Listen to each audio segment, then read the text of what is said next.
लड़े गरीब हाथ कमाई लखत जोर दुनिया जनता के आगे पलटन आधी लखत जोर दुनिया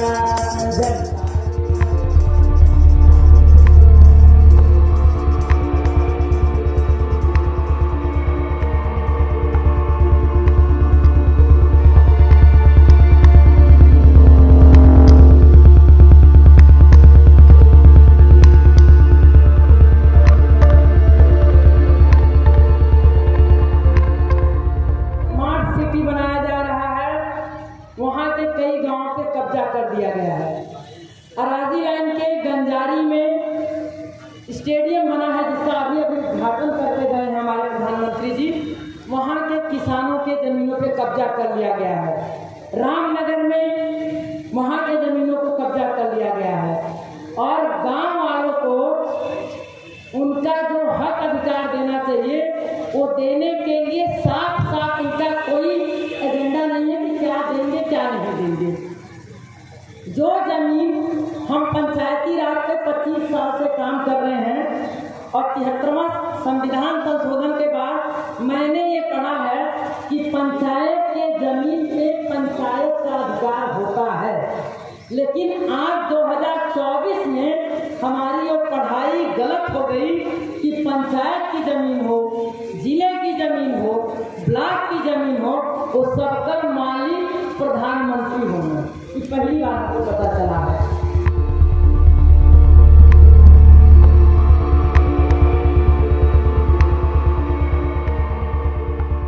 प्रधानमंत्री नरेंद्र मोदी के संसदीय क्षेत्र बनारस, जिसे काशी नगरी भी कहा जाता है, यहाँ पर विकास के नाम पर जो विरासत है उसको ख़त्म करने का प्रयास किया गया।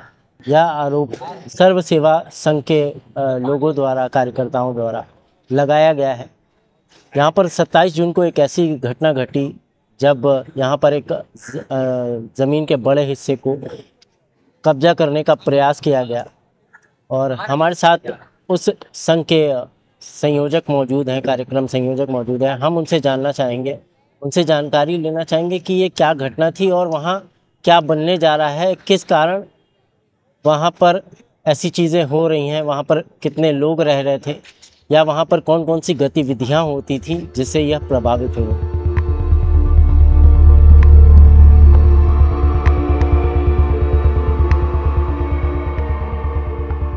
ये संस्था बहुत पुरानी है। 1948 में गांधी जी की मृत्यु के बाद ये संस्था बनी थी। देश भर के, दुनिया भर के लोग इकट्ठे हुए थे, जिससे उस समय के प्रधानमंत्री, राष्ट्रपति, गृह मंत्री सभी लोग वहाँ मौजूद थे। उन लोगों ने ही तय किया विनोबा जी के सानिध्य में, और ये सर्व सेवा संघ बना था जो गांधी जी की 18 रचनात्मक संस्थाएँ थी, सबको मिला करके बना था।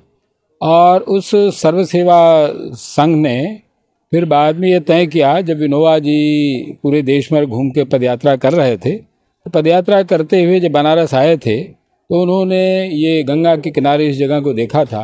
उससे पहले चूँकि विनोबा जी यहाँ रहे थे, आध्यात्मिक नगरी थी, तो उनका था कि भाई यहाँ कुछ अच्छा काम होना चाहिए, और इसलिए उन्होंने यहाँ ये ज़मीन ली और ये कहा कि भाई यहाँ अच्छे विचारों का प्रचार होगा। सर्व सेवा संघ प्रकाशन शुरू किया, इसके उद्घाटन के लिए खुद आए थे, और उन्होंने ये भी कहा कि कार्यकर्ताओं का प्रशिक्षण होना चाहिए, उनके लिए साधना जरूरी है। तो इसलिए उन्होंने इसका नाम साधना केंद्र रखा, जिसमें कार्यकर्ता देश भर में तैयार होते थे और कैसे राष्ट्र निर्माण होगा, कैसे समाज निर्माण होगा, कैसे गांधी विचारों पर आधारित गांव बनेगा, उसके लिए ट्रेनिंग दी जाती थी और उसका संकल्प लेकर लोग जाते थे।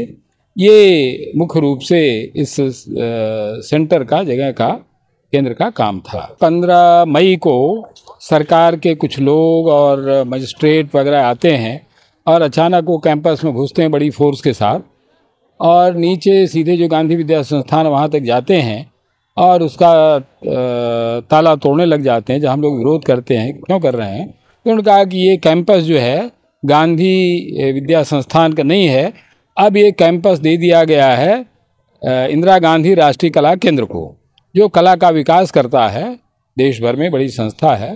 तो हम लोगों ने उस समय ये कहा कि भाई ये तो बहुत अनुचित बात है क्योंकि ज़मीन हमारी है, जब तक हम नहीं देंगे, जब तक हमारा ट्रस्टी मंडल प्रस्ताव नहीं करेगा, तब तक इस तरह से आप किसी की ज़मीन ले लें, ये तो बिल्कुल गैर जिम्मेदार और गैर कानूनी काम है। लेकिन वो लोग नहीं माने, चूँकि उनके पास पुलिस फोर्स थी, इसलिए उन्होंने धक्का दे करके हम लोगों को किनारे कर दिया और उन्होंने ताला तोड़ा और ताला तोड़ करके उसके पूरे को कब्जा कर लिया।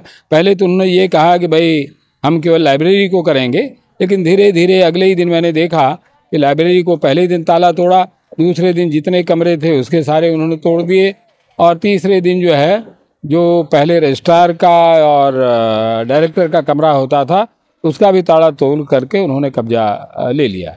जब एक कब्जा हो गया तब भी हम लोगों ने विरोध किया और उसके अगले दिन से धरना शुरू हो गया।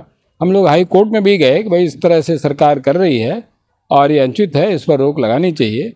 तो पहले तो हाई कोर्ट ने कहा कि सुनवाई के लिए समय दिया, लेकिन जब सुनवाई हुई तो उन्होंने बात नहीं सुनी और ये कहा कि आप लोअर कोर्ट में जाइए।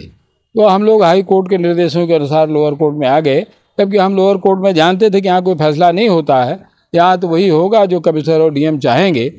तो वही हुआ कि आज करीब 3 महीने हो गए और अभी तक कोई सुनवाई नहीं हुई। तारीख पर तारीख पड़ती चली जा रही है, कोई सुनवाई नहीं हो रही है।